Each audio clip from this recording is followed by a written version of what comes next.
As the night fell on May 18, 1946, a Swedish man witnessed a UFO right here. Not me, by the way. This is the monument of the supposed ship. This was many years ago. Who knows what he actually saw? But last year I was already here and made a video about this. Unfortunately, it flopped. So I'm back again for a second try.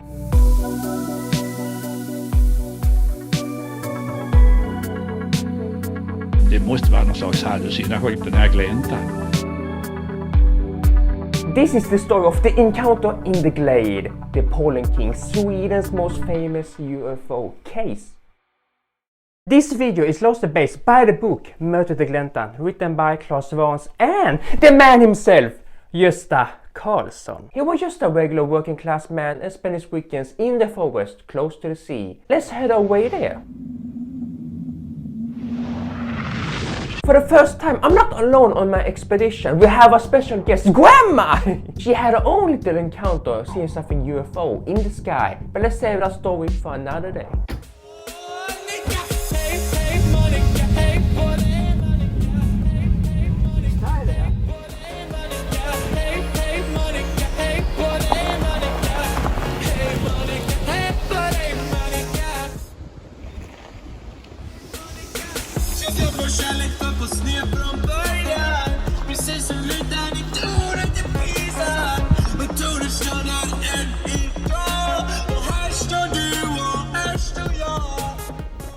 It was a Saturday night, 10 p.m. In just a spare time, he loved bird watching.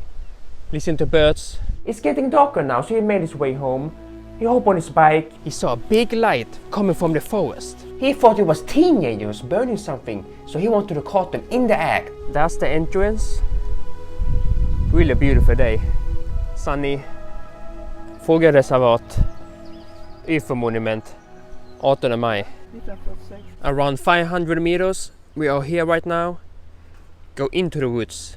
And that's the monument. Adventure, Grandma. The bridge.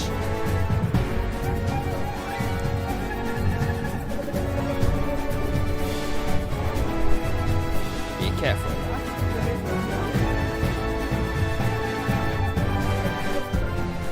Take a left turn here and straight away the monument of the supposed UFO ship.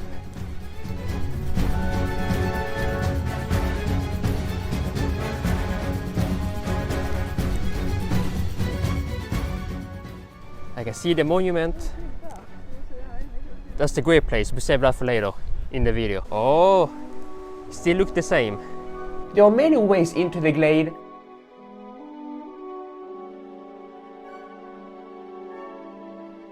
There's a lake. Yeah. Gösta Carlsson saw a big round thing around 60 meters with a tower in the top. Standing there in the glade. När jag hade gått 100 meter så kom det för mig igen det här att vad är detta för någonting? Nowadays we call that a UFO, Unidentified Flying Object. First he thought it was something from an amusement park. The aircraft have windows, 2 landing gears and I think a parking brake. He sees people all around the ship. First they thought it was Germans. You have to remember this happened 1 year after World War II ended. Jag trodde det var tyskar för de var ju ofta skäggiga och kantiga i ansiktet. But these people were not dressed in black. They were dressed in all white uniforms like a scientist or something. Gösta was like 10 meters from the ship and the closest guy to him, he thought it was a guard or something watching the ship where the rest of them were. On the aircraft he can see 3 men working on the window. Inside the circle he see 2 more men just walking around and 3 girls looking at him directly. These people, the aliens, just look like us humans, not the green alien stereotype. Gösta takes a few steps closer and the guard does the stop sign. You cannot come any closer. The rest of the crew go back fixing and now a black-haired girl walks down from the stairs holding something like cups, mugs for everyone to drink. While they are at break, Gösta gets the courage to go forward again. But the guard does the stop sign. In total there were 8 males and 4 females. And Gösta sees 2 of the girls now smiling at him with really white teeth. Later over the years he described these people really beautiful, attractive, more than humans. Gösta sees the black-haired girl walking down from the stairs again, and this time she throws something away in the bushes and laughs after. Till now everything has been quiet. She was the first person to make a sound. Gösta think he's just imagining, so he goes to the beach to wash himself in the cold water. Märker att jag var vaken från den 18 maj, då är sannolikt vattnet tillräckligt kallt.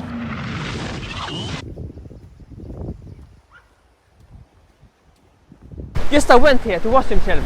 He wasn't imagining. It's pretty cold. Around 20 minutes pass. He tried to sneak back to see if the ship is still there, but now it's rising from the trees up to the sky, and the ship, poof, went away. Den här farkosten som sakta med ett orange sken upp kanske 200-300 meter. Jag såg ett litet ögonblick som en stjärna liknade den och sen försvann den. Not knowing what he just witnessed, he went home. The next day, 4 a.m. in the morning, he went back to the glade to see if anything was left behind, any evidence, and he saw the rings marks from the ship burned to the ground, the grass. 2 of the 3 big trees has burn marked in them, and nowadays they are all cut down, and just only 1 are left. Av UFO turbinstråle skadad av 4, 18 maj 1946. So these 3 was damaged by the lightning from the ship. Maybe this burned piece is from that tree. Let's sit down and take a quick break. You might wonder what's in the bag. Well, the last time I was here, actually last year. Before that, 2012, which I had this jacket right here. It doesn't fit me anymore. Oj.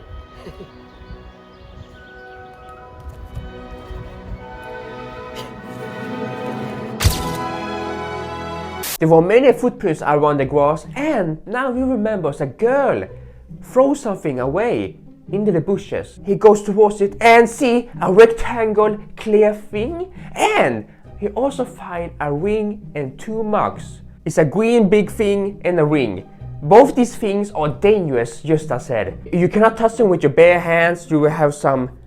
yeah, it will just hurt you. But so he always used gloves. These things was then hidden from the public until 1996, when they finally got displayed. And one person who actually was there and saw the items was Grandma! It's been kept in a safe deposit box for many years in Switzerland and in America as well. Gösta said the rectangle and the ring has been tested by scientists. There never been any corporation who came forward with the result. Gösta said the rectangle and the ring are really dangerous. And if they are dangerous, how can they be kept in a bank? Wouldn't the bank complain here? There are many question marks about this, and one of the first sketches made from the rectangle, you cannot see the runes. You cannot see in a drawing from 1967. And after reveal in 1996, you can now see the 5-letter runes. So many believe Gösta was the one who carved them in, because he used to work with a lot of stones and things like that. The location of the rectangle and the ring is unknown today. Only Gösta Carlsson's daughter, Yvonne Carlsson, knows the location. And she's live in Switzerland, where we still think these things are still in that safe deposit box. Promise has been made by Gösta Carlsson that after he passed away, all these things found that day will go to the author, Claes Vans and Sweden's UFO. They was going to inherit, but it never got through. Broken promises, too many white lies, like if the mug got destroyed. Doesn't the mug look something from a Viking age? I believe that, and the rectangle and the ring all look stuff from an old age. That may explain what you found on the ground. Back to the story, Gösta picked them all up, goes home and now tries to write a report, but something makes him never go forward with it. At home he showed the stuff to his wife, and the first thing she said, "You're all covered in yellow." And that's how the Pollen King was born. Gösta started to have dreams about the whole incident. He cannot sleep very well. The second dream, a big ditch where he believed is the great place for the 2 alien crew was gonna get buried. Around 10 meters in there, he saw in his dreams where the aliens was gonna get buried. And personally for me, that's a red flag. He actually didn't see this with his own eyes, he only dreamt it. He would describe that the dreams felt so real that he got abducted by the aliens. They wanted to explain to him why they were there. The reason why was the ship was collided with another ship. They have just been in an accident. The window took some damage and 2 of the crew members has died. So they thought, let's bury them on Earth. The aliens later realized that may not be a good idea. So they buried them in space on a random asteroid. The grave place here. But he didn't experience this in real life. There's so much more details about this. I don't want to go into deep with it, but it's like the ghost name was Brony and the two dead crew was Luna and Joran. Regular names, I don't know. Two dead crew members were temporarily buried in this pit. Meanwhile, when the spaceship was getting repaired. And now we are not alone. Through the historian. Sorry? Do you believe him? Quite a nice story. No. I personally don't believe him I too. don't believe it. It's most... I think he just imagined it in his head. Yeah, I believe it. Yes. Do you believe it? Have you come far, or you live in Sweden? I live in Italy. Oh, I come Italy. from Italy. Yeah. Okay. Just in vacation, I'm visiting the vineyards, tasting wines. Ah, Are you from here? yeah, me and my grandma. Nice to meet you. Nice to meet you. We just made a new friend, a really lovely guy. We discussed more about the case, and then I asked him where exactly we should visit in Italy. Can we take a picture? What an encounter in the glade. We said goodbye. Have a nice day. Have a nice day. Stay safe. Thank you. You too. Gösta kept this secret for 25 years. In 1971, he finally came out to the public what he saw. Journalists wrote about it. They went there to the landing site, took some pictures. They actually went back in the archive and go to see the satellite pictures. Before the satellite, they used planes. And they actually found some pictures of the rings here, but only 2 of them. You can see the rings here. 1, 2, and 3. So these 2 right here are the correct one from the plane photos. But this one you can't see in the plane photos. Gösta really believes it was 3 rings. How do we explain that? I don't know.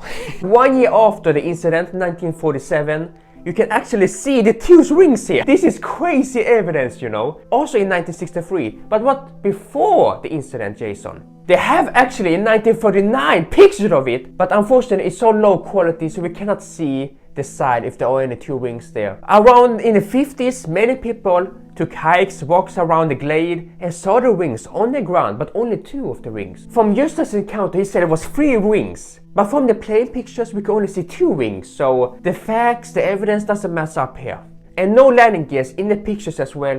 Before any official scientists could test the ground, if they have any radioactive, Gösta put sand around the ring and then concrete. So any tests could never be made by any officials. Gösta said he'd make his own test or his friends, something like that, but we cannot confirm that. This was the ever first time they built a monument in Europe.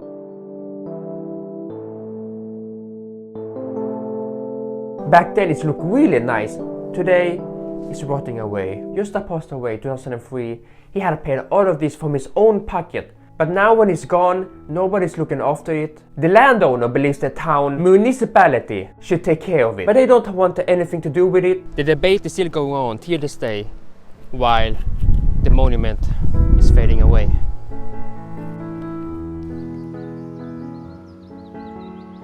My opinion from last year has changed. I now believe this story is unfortunately fake. After reading the whole book, knowing all the facts, doing more research, he just imagined it all in his head. That's my personal belief. But Grandma, she believes the story. Grandma believes part of the story, and her old friend's father actually saw something that same night. Many more people in this town saw something that night. Gösta Carlsson will always be remembered in this town, his contribution to the town's hockey club, Rögle BK. And I was on the match when they won the first title, CHL. You can see me there. The only real evidence is if we can find that asteroid where those 2 aliens got buried. If we can find that, I will believe the story. But till then, it will be a mystery.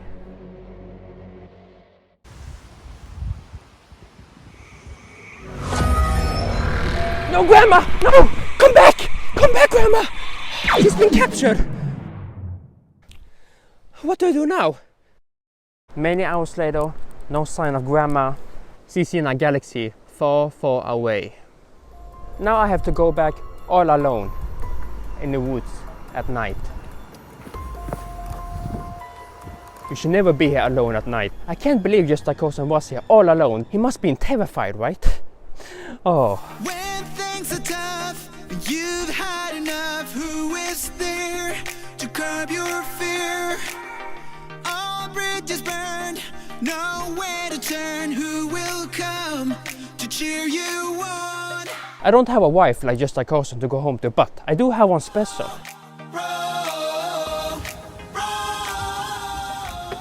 Lost on your head, the good thing and bad, all alone in the unknown.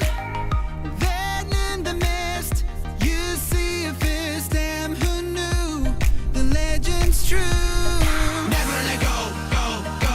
Never give up, up, up. Never let go, never give up. You can reach your end goal. Never let go, go, go. Home sweet home.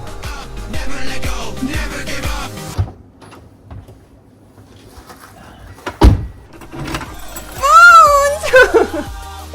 Oh, Måns! I miss you so much, Måns! Oh, this is me! Now it's your time to decide which video is your favorite one. This one or the last year one? I will not return the next year with the third video. The only way if the rectangle and the ring is open for the public eye. Oh, Måns.